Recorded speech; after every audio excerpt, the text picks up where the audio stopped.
Suspect in custody after that long standoff. ABC's Ryan Owens is in the Houston suburb of Spring, Texas, with the very latest. Good morning, Ryan.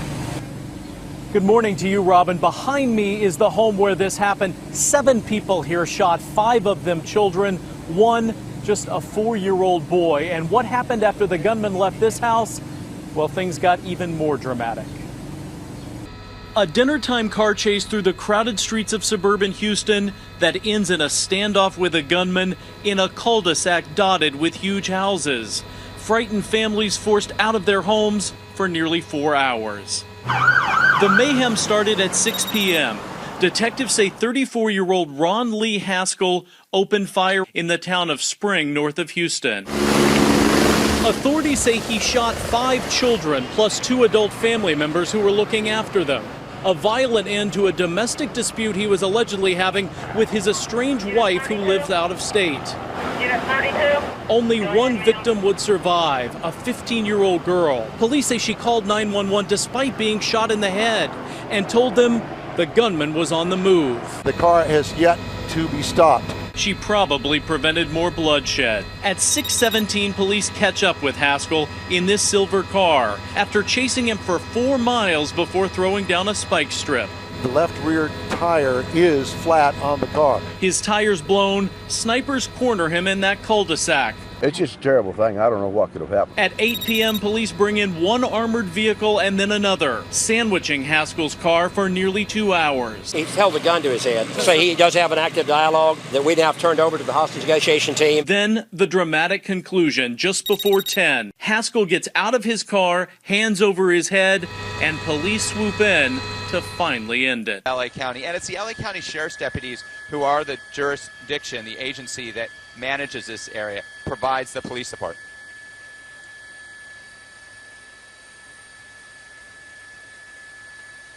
Part of the RAM. Yep.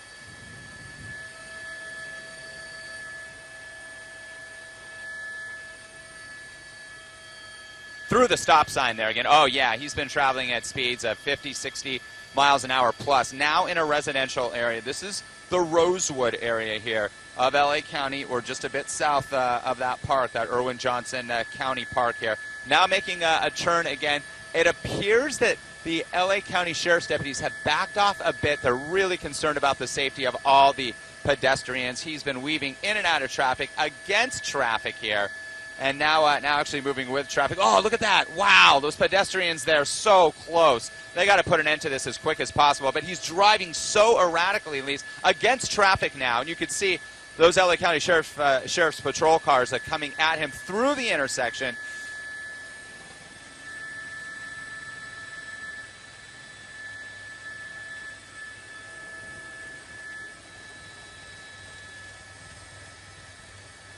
Northbound on Avalon now, Lisa. To the right is that Irwin Magic Johnson County Recreation Area. He's going back into the park. Made a right turn from Avalon Boulevard into the park. This is an unincorporated area of LA County in the Rosewood, Willowbrook area, essentially just south of South Los Angeles, south of the 105 freeway, if you're not familiar with this area. Now he's just using the park path and the dirt path here to try to evade officers. We are trying to ascertain from our assignment desk, and if they have any information for me or for you, Lisa, if they can get in your ear, why this individual is being pursued.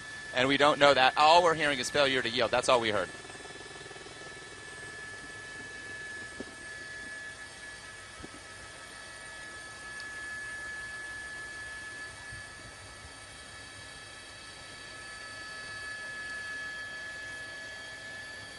And he keeps going back right here. That's where he kind of stopped. He slowed down right there, at least. That's what you were alluding to right there. And it looks like he continued on.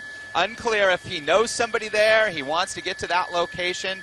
We just don't know. And again, I always mention that a lot of times these suspects trying to run, they're so desperate, and they go to an area that they know or try to connect with somebody. Usually, not all the time, but they do have cell phones, and maybe they're calling a friend, somebody who might want to help them out, a family member. But obviously those family members, the right thing to do is tell him to stop, to not put anybody else in danger. And we don't know yet right now, Lisa, if anybody has been injured. The way he's been driving so erratically, it's very possible he may have collided with another car or hit a pedestrian. We don't have any of that information at this point. Now back onto the street.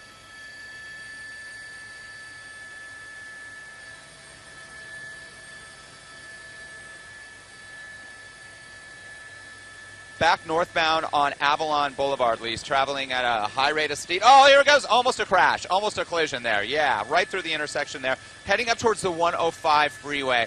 It does not appear there is a ramp here at Avalon so that he could enter the 105 if he chooses. But he's traveling northbound at a very high rate of speed. He is not stopping it. And there's the 105, crossing under the 105. There's the green line there that is in the center of the 105 freeway. He continues northbound up Avalon here, now into South Los Angeles. This erratic pursuit here. We heard about it on Scanner. You did ask. I'm sorry, Lisa. We heard about it just after 1 o'clock this morning. That's when we first picked it up.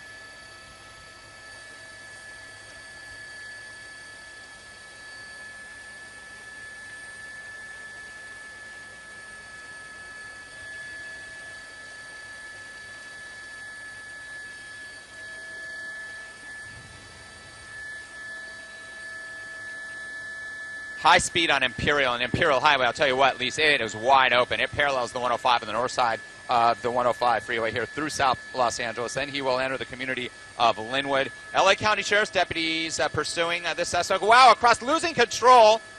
He lost control there. Let's see what he tries to do. His car is smoking clearly. It does not look drivable. This is a dangerous situation. We'll see if he does put his hands out. So we're going to widen out here. LA County Sheriff's deputy. This is a really intense part. The officers, the sheriff's deputies are telling him clearly to put his or her hands outside. And we will see if it's just the one suspect in here. Tinted windows, dangerous situation. This is where very clear instructions will be given. Once again, this is on Imperial Highway, just north of the 105 freeway in the Willowbrook area here. So let's see what happens. Now his hands aren't, okay, the hands of that suspect needs to be visible. I can't tell, at least maybe you have a better monitor. I'm not sure if it's a male or female, but it looked like it possibly was a female driving the car here. We'll see. Opening up the door, guns drawn, Imperial Highway shut down. It does look like it's actually a male here. Stepping out, hands shown. Let's see what he does. He's got to lift those hands up. Put those hands high and turn around. That's what they're telling him right now. They do not want him to face the officer. They're going to tell him to walk backwards towards the officer. They're giving clear instructions here. These guys are trained. And this is a good point to watch this, Lise, that when we see what we've seen with police incidents across the country, this is how the LA County Sheriff's deputies do it. They give clear instructions here. If the suspect abides, which he is, he's down on his knees here. It looks like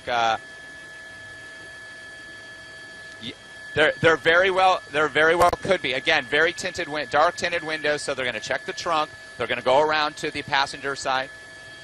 Yeah, and it looks like a female officer. So that is, is that a female, Lise? Can you tell? We'll push in. I know he or she has a ponytail.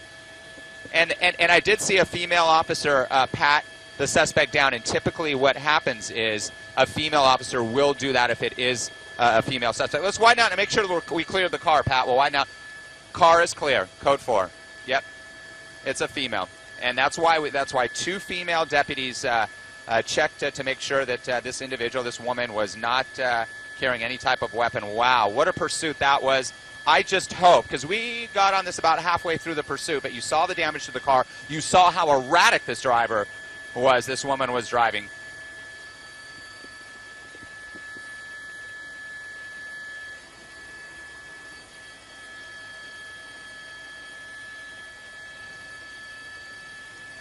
No, it was quite wild, especially through that park, through the Irwin Magic Johnson County Park there, up on the trails, the path. Thankfully, there was not a lot of foot traffic.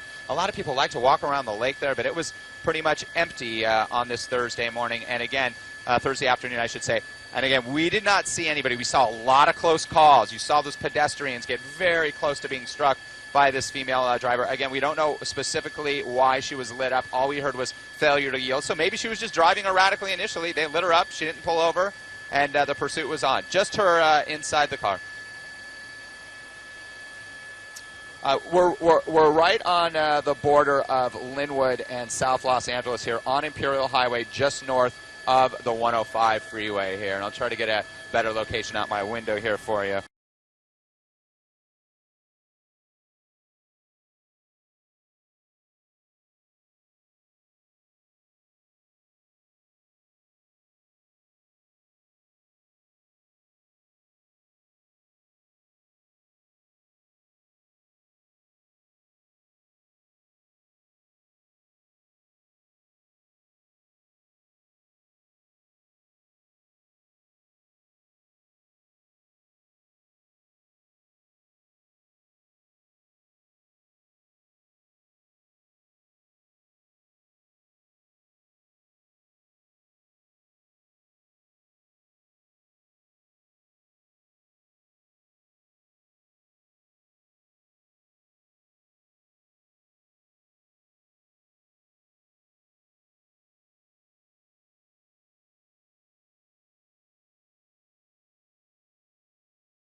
right. Overnight, a police chase shutting down Los Angeles Freeway 91, backing up traffic for hours. This is getting very, very dangerous. An attempted murder suspect leading police on a chase during rush hour. It could get very desperate here. Weaving in and out of traffic through multiple counties, slamming into cars along the way. Okay, he did hit that car, made contact 2-3 cars, ripping the sides off, mirrors are flying. Nearly a dozen patrol cars in pursuit of that black Mercedes. Police throw out a spike strip, but the suspect continues on. You can hear officers yelling at the driver.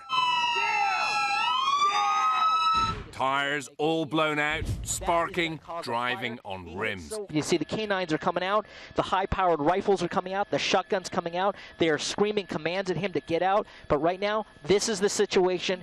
Police use a long pole to smash the rear window of the suspect's car. They drop in a canister of tear gas that sends the man fleeing from the car.